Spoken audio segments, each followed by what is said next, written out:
E Rafa, Sérgio Molinari, para todo mundo que importa no food service, as pessoas que estão muito ativas e buscam muito conhecimento, é a pessoa que traz muitos dados, muitas informações de cenário, porque ele é uma pessoa muito conectada e traz projeções, expectativas de como vai ser o ano, como vai ser o ano no food service.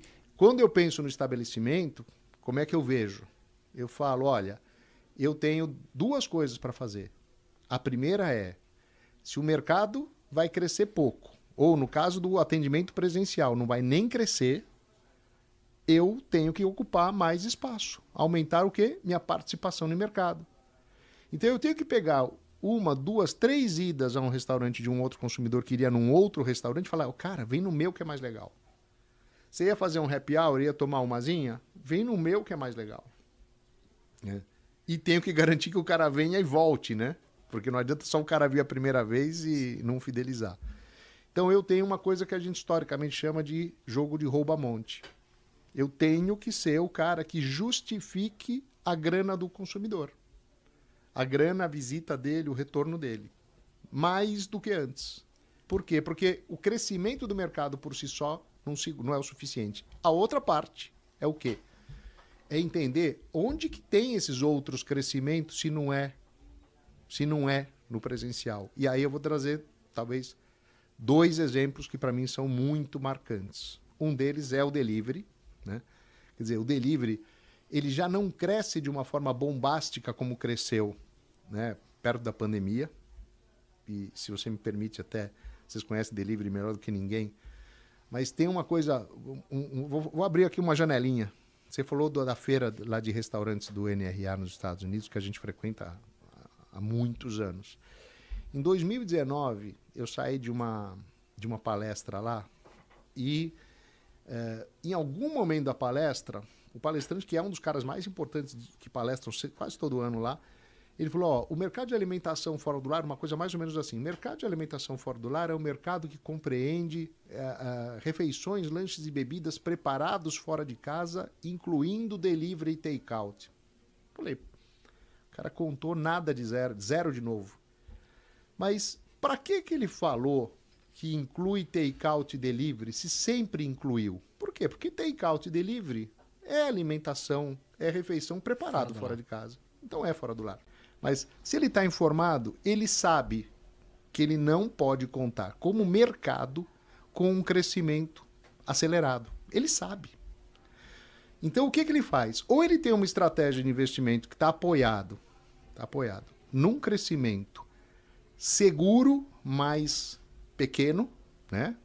Assim, discreto, ou ele fala, mas se esse mercado está com um crescimento discreto, qual segmento, qual nicho, qual tendência dentro desse mercado está acelerado? E tem. Bacana. Tá? Fera isso aí, hein? Então, aí como estratégia, se eu sou um private equity hoje, eu falo o seguinte, os caras que compõem meu fundo, eles estão querendo uma estratégia de longo prazo com risco moderado, então monta uma cesta no food. Não, o cara quer crescimento mais acelerado, ele quer ter uma estratégia de saída, né, bem alavancada, vamos procurar qual é o nicho que nos próximos 2, 3, 4 anos está bombando, e aí eu vou investir nisso. Então acho que depende um pouco até do perfil de fundo, se me permite, cara. A renda do brasileiro, a gente falou, aumentou a renda, por que o cara não está gastando?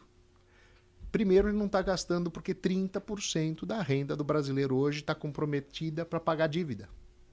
É o maior índice de toda a história. Então, como ele criou dívida ao longo dos últimos anos, hoje, imagina uma família, o cara ganha uma renda média familiar, 5 pau por mês. Ele não tem 5 pau por mês para gastar. Ele tem 3.500. E para pagar tudo, né? Ele tem que pagar aluguel, ele tem que pagar roupa, transporte, alimentação, blá, blá, blá. Então começa a sobrar menos. Só que aí, sem querer criar nenhuma polêmica, pelo amor de Deus, esse cara resolve apostar. Ele resolve apostar.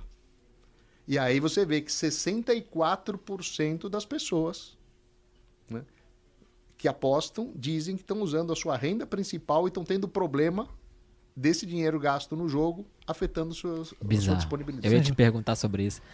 Cara, vamos criar polêmica. Polêmica não dá engajamento. Isso. Recentemente o Açaí divulgou uma pesquisa sobre isso. Né? Então imagina, o cara lá viu o faturamento dele tá diminuindo. Cara, encomenda uma pesquisa aí. Porque alguma coisa errada. Sai com algum concorrente? E aí o resultado da pesquisa foi que os caras estavam jogando assim. E aí eu fui estudar sobre isso. E aí eu olhei no valor econômico. O valor econômico fala que ano passado as bets movimentaram 120 bi. 120 bi. Né? E aí eu comparei com o que o delivery movimenta. Cara, não chegava nem a 1% disso que o delivery movimenta em relação às apostas. E um dinheiro que a gente chama de evasão de divisa, né? Porque as bets não são aqui do Rio de Janeiro, do Brasil. O dinheiro indo lá para fora.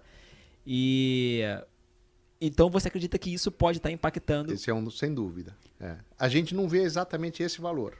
Né? Sim. Agora, mas só para explicar por que a gente não vê, porque essa é uma discussão sempre boa, né? A gente ainda está... Como é um segmento novo, os números estão se organizando ainda, mas o tamanho do mercado de apostas no Brasil é um mercado que esse ano vai beirar 150 bi. Caramba. Mas a parte de apostas eletrônicas em esportes, que é o que a gente está falando, que são os bets, eles são algo como 20% a 30% disso. Então, os bets que a gente está falando deve movimentar esse ano um pouco mais de 30 bi. Você investiria, se você tivesse um restaurante médio, um bar/restaurante em Botafogo, por exemplo, você investiria seus últimos dólares em melhorar a sua experiência do consumidor dentro da tua loja presencial? Investiria numa estratégia de grab and go, takeaway, etc? Ou você investiria mais no delivery hoje? Ou não é uma resposta assim tão simples? Não é uma resposta tão simples, porque eu vou pegar, por exemplo... Tem 3 segmentos, que eu acho que são 3 segmentos muito marcantes no delivery. Né? Então, eu vou falar de hambúrguer, vou falar de pizza, vou falar de japonês, comida oriental. Eu posso ter qualquer uma das 3 coisas. Eu vou pedir a concessão para o meu amigo Eric Momo, lá da 1900, né? Que a gente teve o prazer de atuar ao lado deles por um tempão. Você vai numa sexta-feira, né? Todas as lojas, são 7 lojas presenciais e mais 3 dark kitchens, todas as lojas estão lotadas. Quando você termina o expediente e vê lá o fechamento de caixa, você vendeu mais no delivery do que nas lojas. Então lá, né, numa experiência como essa, você fala, esse equilíbrio de experiência presencial e de experiência no delivery, porque eu também enxergo experiência no delivery, pelo amor de Deus, para quem acredita que não existe experiência no delivery, o cara tá fadado a dar errado. A experiência é outra, né? Não é a mesma experiência. Até porque o que motiva o consumidor a consumir no estabelecimento ou no delivery são totalmente diferentes. Mas, então, e uma experiência empurra a outra, nesse caso que eu dei o exemplo. Agora, eu posso ser uma pizzaria super parruda só no delivery. Posso. Ou uma hamburgueria. Né? Agora, quando eu falo de um japonês, eu posso também? Posso. Posso ser um oriental. Então, eu acho que depende um pouco de um conjunto de fatores. Tipo, o que eu me proponho a fazer? Né? Porque se eu proponho... Né, eu tenho alguns amigos, por exemplo, que têm restaurantes sofisticados que eles não conseguem se imaginar praticando delivery. Porque ele fala, o que eu quero entregar não viaja de uma forma que eu consiga manter o que eu quero que o cara tenha na casa dele. Talvez eu não seja um cara para o delivery. O tamanho da população que a gente tem, com a distribuição de renda que a gente tem, etc., nos faz ser um mercado proporcionalmente muito menor. Nos faz ter uma parte muito grande da população que o balanço entre o que ela gasta para consumir fora de casa ou em casa não é parecido com um mercado como o norte-americano ou como o europeu. Então, a pergunta que você fez eu adoro, cara, porque ela apareceu a primeira vez no curso que a gente dá lá na SPM já desde 2006, que é o Gestão Estratégica de Food Service. No primeiro ano, eu me lembro bem, no primeiro ano do curso a gente falou, olha, Food Service no Brasil é 19% do mercado de alimentos. A gente acabou de falar que é 19, né?